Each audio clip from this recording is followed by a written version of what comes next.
Most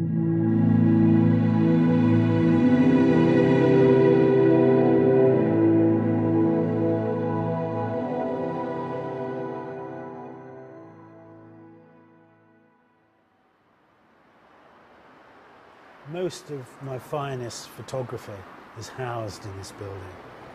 I was born literally 10 minutes walk from this building. So to me, this is the city where I want to leave, a real body of work. And I want people to remember me as being quite a decent photographer. And I know with this project that this project is going to be historically significant.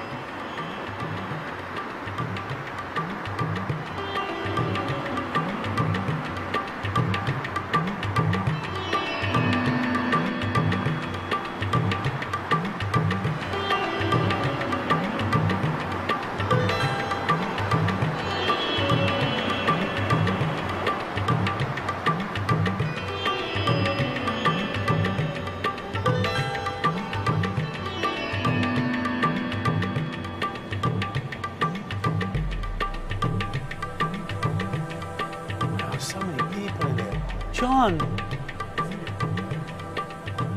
That was John.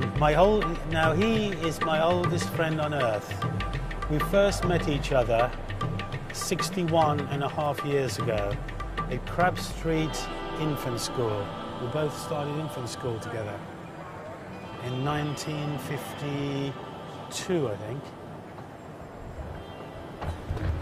It's good, isn't it? I mean, this is the first time I've seen inside. It's brilliant. What do you think? It's really good, isn't it? Yeah. Makes you want to read a book, doesn't it? Got to learn to read first. Very good, John. That was really good. You got to learn how to read first. He's right. But the man's right. I mean, when you're a black country boy, I couldn't start. I didn't speak English. You can add up before you can read. I started to speak English when I was about 12 or 13, I think. I never really bothered with it that much. I mean, they tried to teach me French at the age of 11. I couldn't even speak English. Well, I could speak German at 11, couldn't I? Yeah, you could actually, in your Lederhosen, yeah. All right, then, well, I'll see you tonight. Yeah, I'm going to go down as well. Yeah. Yeah. What are you going to do, John? Have a couple of beers and... No, Linda wants a book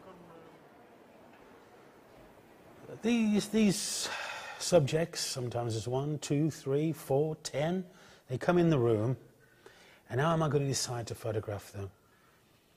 I look at them, I observe all their mannerisms, the way they adjust their clothes, their ties, tie their shoes, what they're doing while they're waiting for me to get myself ready. I'm taking my time, putting my lights up. They think that I'm really preparing for them to come in front of the camera, but really I'm just doing things in order for me to look out the corner of my eye at what they're up to. In the case here of Terry Perkins, the way he's stretching his knee muscles, because he likes to keep himself fit. And a twist on the stem. And that's a prime case of an observer.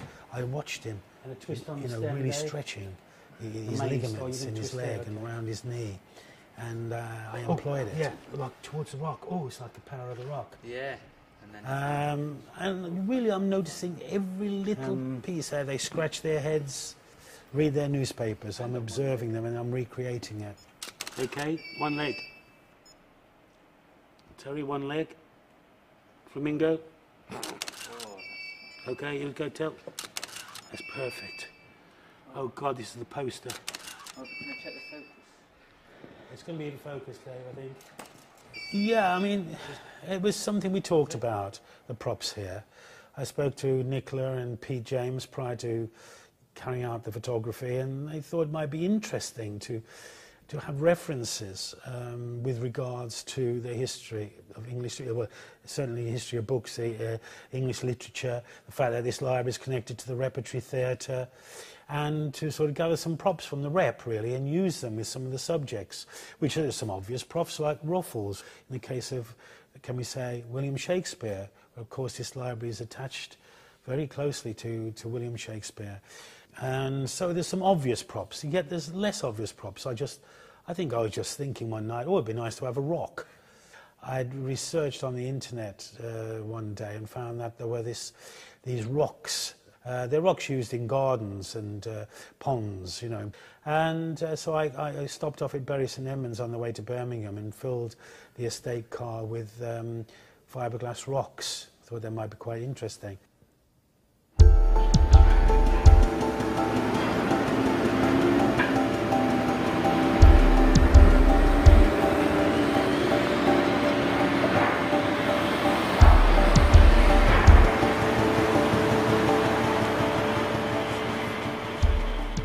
Well, one always realises with a project like this, Can you look quite serious to me?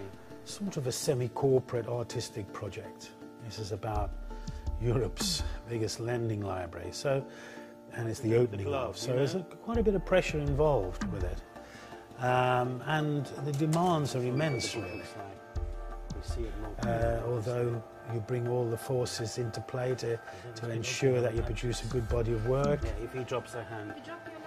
The organisational abilities, etc. It's still there, the camera's on top of the tripod and you've got to do it.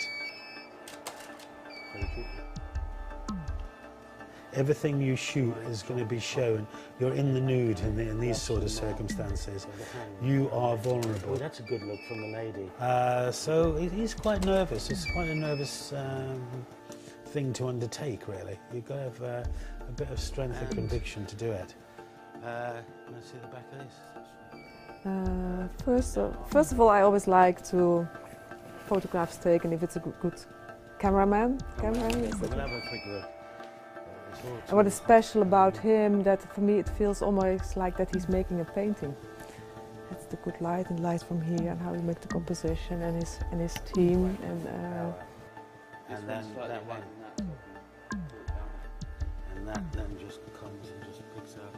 he's very serious and very professional, and I like it that he really takes it serious.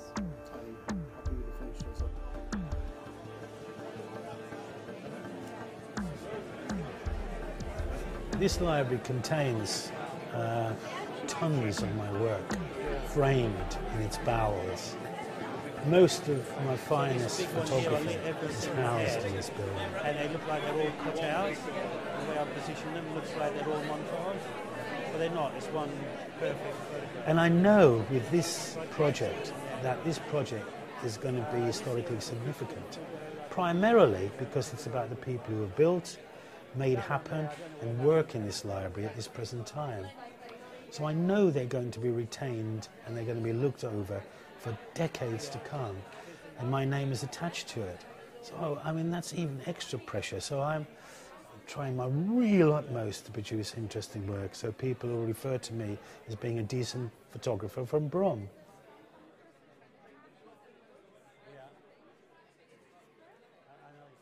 And I trapped them in this corner. You know why I put them in that corner?